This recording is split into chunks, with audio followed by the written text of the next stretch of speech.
Merci Madame la Présidente. Monsieur le Ministre, dans votre exposé volontariste, vous avez évoqué la souveraineté technologique. Je pense que vous êtes conscient que cela suppose une modification radicale des politiques suivies jusqu'ici. J'ai présent à l'esprit, par exemple, le véritable scandale d'État qu'a représenté l'absorption d'une partie stratégique d'Alstom par General Electric, mais aussi l'attitude de la Commission européenne qui s'est opposée, par exemple, à la constitution d'un groupe dominant en matière de fabrication d'hélicoptères, par exemple, la fusion de Havilland Aérospatiale, ou à la fusion de Péchinet American Can, Péchinet qui, de ce fait, a entre-temps disparu. Vous avez aussi évoqué la souveraineté économique.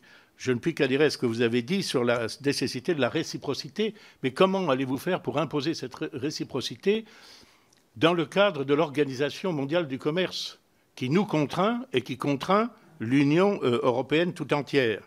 En ce qui concerne les sanctions, mes collègues en ont déjà parlé et vous l'avez aussi évoqué. Le silence assourdissant des autorités françaises lors du véritable racket imposé à BNP Paribas laisse mal augurer de l'avenir parce que d'autres sociétés sont également menacées aujourd'hui, je pense au Crédit Agricole, etc., sans que l'on entende beaucoup, il faut bien le dire, la réaction des autorités françaises.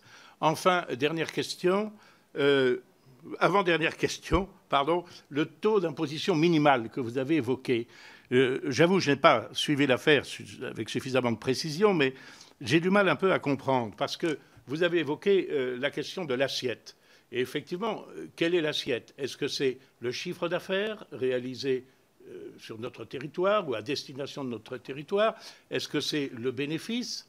Mais si ce chiffre d'affaires ou si ce bénéfice sont connus, car toute la difficulté, c'est précisément qu'ils sont extrêmement compliqués à connaître. S'ils sont connus, pourquoi un taux d'imposition minimal? Pourquoi ne pas adopter à ce moment-là le taux d'imposition normal? Bon. Et enfin, ma dernière question, le Brexit. Pouvez-vous nous dire, en quelques mots, en quoi le Brexit aurait des conséquences économiques aussi catastrophiques qu'on veut bien le dire, puisqu'après tout, il n'est pas certain du tout que la Grande-Bretagne renégocierait ou s'affranchirait des accords que nous avons sur le plan tarifaire, ni très sérieusement en matière de circulation des personnes, lesquelles circulaient du temps de ma jeunesse, bien avant que la Grande-Bretagne n'adhère à l'Union européenne. Merci beaucoup. Merci. Par ailleurs, et ça rejoint la question que posait M. Gollnisch tout à l'heure, ne soyons pas naïfs. Il y a des aides d'État qui sont nécessaires. Et je n'hésite pas à le dire. Donc il faut arrêter de s'enfermer dans une espèce de doxa idéologique comme quoi dès qu'il y aurait une aide publique, ce ne serait pas bien. Pour certains investissements, notamment des investissements stratégiques sur des innovations qui sont très lourdes financièrement, ne pensons pas qu'on peut se passer de l'aide publique. Enfin, tirons les leçons de ce qui s'est passé sur les panneaux solaires chinois et européens. On a dit aux industriels européens, vous n'avez pas le droit de subventionner vos panneaux solaires. Mais on a laissé venir des panneaux solaires chinois totalement subventionnés par l'État chinois. Ben, qu'est-ce qui s'est passé? On a tué une industrie et une filière industrielle complète. Moi, je vais vous dire, je ne suis pas un idéologue, mais je suis là pour défendre les intérêts de la nation française, les intérêts des Français et les intérêts européens. Et je préfère mettre les points sur les i. Nous avons besoin d'aide publique pour un certain nombre de filières qui sinon n'existeront pas. Nous en avons besoin pour l'intelligence artificielle, pour les algorithmes, pour le stockage des données, pour les batteries électriques. Et je souhaite que les décisions soient prises beaucoup plus rapidement. Il y a eu des progrès européens qui ont été faits. C'est des programmes européens d'intérêt collectif.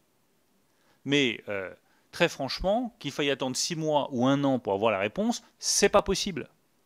Parce qu'on ne peut pas attendre 6 mois ou 1 an. Derrière, il y a des choses qui sont extraordinairement concrètes. L'industriel automobile qui a programmé de sortir sa gamme de véhicules électriques à horizon de janvier 2020 ou de septembre 2020 ou de janvier 2021, il doit pouvoir savoir s'il peut compter oui ou non sur des batteries électriques. Donc s'il doit attendre 6 mois ou 1 an que l'administration européenne rende sa décision pour savoir s'il peut y avoir un piège ou non, c'est pas possible. Le monde va vite et l'Europe va lentement. Eh bien moi je souhaite que l'Europe aille aussi vite que le reste du monde, soit capable de changer son idéologie avec un seul objectif, la défense de nos intérêts économiques. Et c'est ça l'enjeu des prochaines élections européennes. et l'enjeu de la prochaine Commission européenne. Tout ça fait le lien avec ce que disait M. Gollnisch, ça vaut aussi pour l'OMC. Il faut réformer en profondeur l'OMC, parce que sinon, effectivement, nous aurons du mal à défendre notre souveraineté économique. Nous portons avec le Président de la République une réforme en profondeur de l'OMC. Sur le taux d'imposition minimal, quel est l'objectif ? L'objectif est très simple, c'est de faire en sorte que la France soit autorisée à imposer des flux financiers à destination d'États dans lesquels ces flux ne sont pas ou très peu taxés. Vous avez une multinationale, elle fait des bénéfices en France, donc c'est sur la base des bénéfices, elle les rapatrie dans une succursale qui se trouve dans un paradis fiscal où le taux d'IS est à 3 ou 4%. La France perd la base fiscale de ces bénéfices, alors même qu'ils ont été réalisés en France. Nous voudrions avoir une imposition minimale là-dessus. Je rappelle pour tous ceux qui critiquent en disant que c'est beaucoup trop interventionniste, que les États-Unis, qui ne se gênent pas en la matière, ont déjà un dispositif similaire.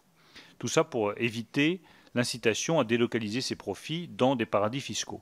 Sur le Brexit, moi, je n'ai jamais considéré que le Brexit aurait des conséquences économiques catastrophiques. Je crois que si nous prenons les bonnes mesures, et avec le Premier ministre, nous avons pris un certain nombre de dispositions, notamment sur le secteur financier, nous pouvons limiter les conséquences du Brexit. Il y aura des conséquences économiques, mais le catastrophisme, à mon sens, n'est pas une bonne position en la matière. Nous avons les moyens de limiter cet impact. Et je considère, je le redis, que c'est aussi pour le reste des pays européens une opportunité historique de savoir ce que nous voulons comme système économique et comme type de capitalisme. Et c'est le moment de rompre avec un capitalisme de court terme, exclusivement fondé sur des intérêts financiers, pour bâtir un capitalisme d'innovation, de long terme, qui garantit notre indépendance et notre souveraineté technologique.